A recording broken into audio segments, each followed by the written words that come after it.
दोस्तों, आज की कहानी है बहू तुम हमारे लिए गरम गरम रोटियां बनाकर नौकरी करने जा सकती हो। दोस्तों, कहानी शुरू करने से पहले अगर आपने हमारे चैनल को सब्सक्राइब नहीं किया है तो सब्सक्राइब कर लीजिए ताकि आपके पास पहुंचे हर नया वीडियो।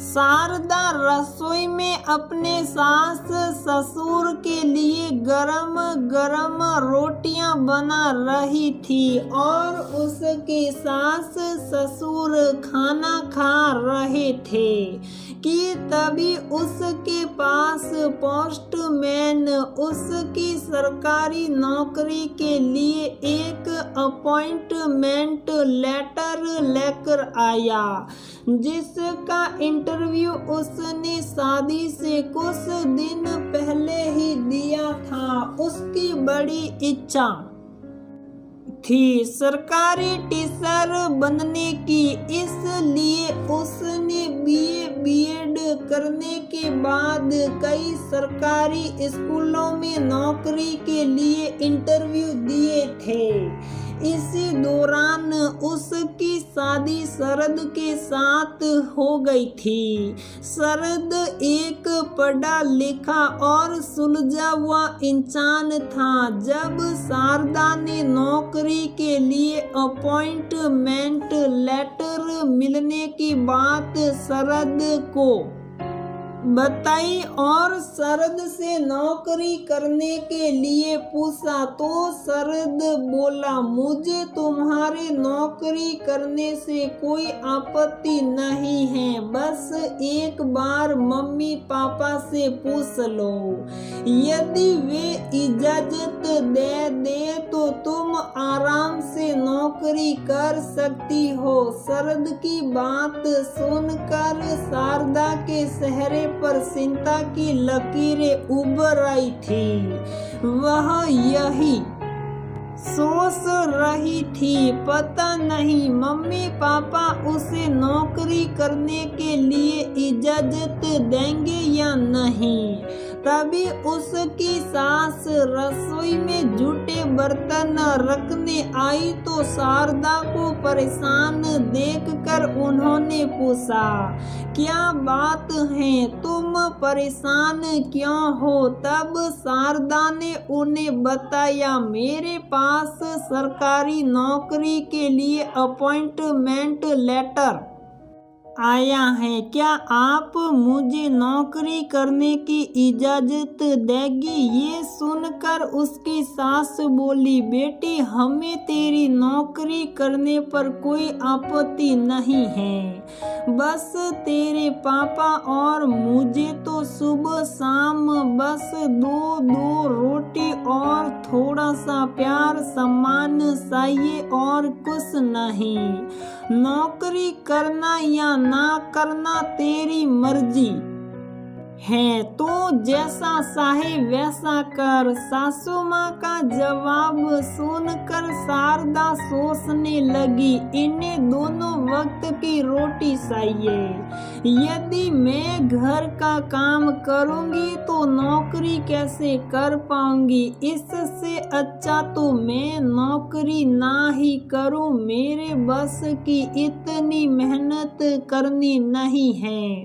तभी वह सोचने लगी, क्यों ना इस बारे में मैं अपनी मम्मी से पूछ लूं। ये सोचकर जब शारदा ने अपनी मम्मी से अपनी परेशानी बताई तो उसकी मम्मी बोली, कभी कभी खोना और पाना इंसान के हाथ में भी होता है। यदि तुम थोड़ी सी मेहनत करो तो अपना सपना भी पूरा कर सकती हो और सास ससुर को दो वक्त की रोटी भी दे सकती हो। तेरी सास ने तुमसे यही तो कहा कि उन्हें तुमसे बस 2 वक्त की रोटी और थोड़ा सा प्यार और सम्मान चाहिए।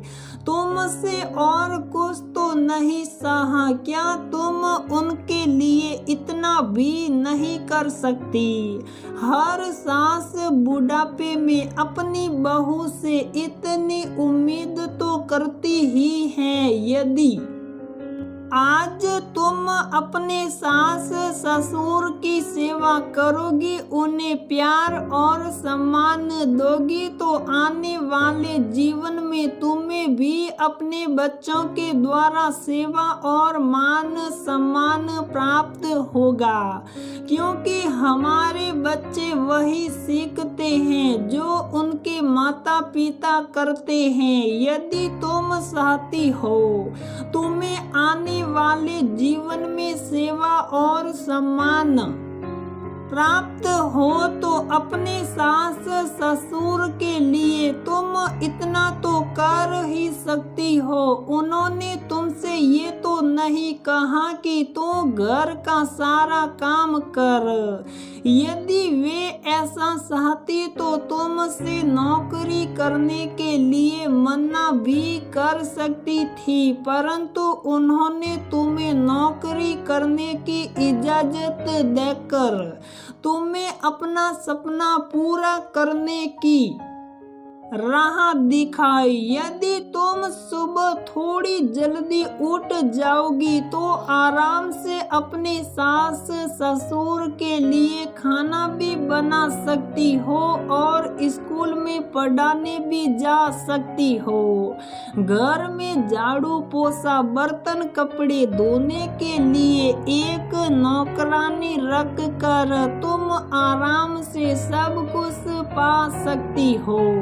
जिस नौकरी को पाने के लिए तुमने इतनी मेहनत की, आज जरा सी मेहनत के पीछे तुम उसे छोड़ने की सोच रही हो। जीवन में दौलत और सम्मान भी वही पाते हैं जो दिन रात मेहनत करते हैं और अपनों की सेवा करते हैं। अपनी मम्मी की बात सुनकर शारदा के मंकी की परेशानी दूर हो गई। अब उसने निश्चय कर लिया था कि मैं अब ये मौका खोऊंगी नहीं। अपने सास ससुर की सेवा के साथ साथ अपना सपना जरूर पूरा करूंगी। दोस्तों, मनुष्य कभी कभी छोटी सी जिम्मेदारी उठाने से घबरा जाता है। यदि वह मेहनत और लगन से अपनी जिम्मेदारी निभाए तो अपने सपने भी पूरे कर सकता है और जीवन में अपनों के द्वारा सेवा मान सम्मान भी प्राप्त कर सकता है।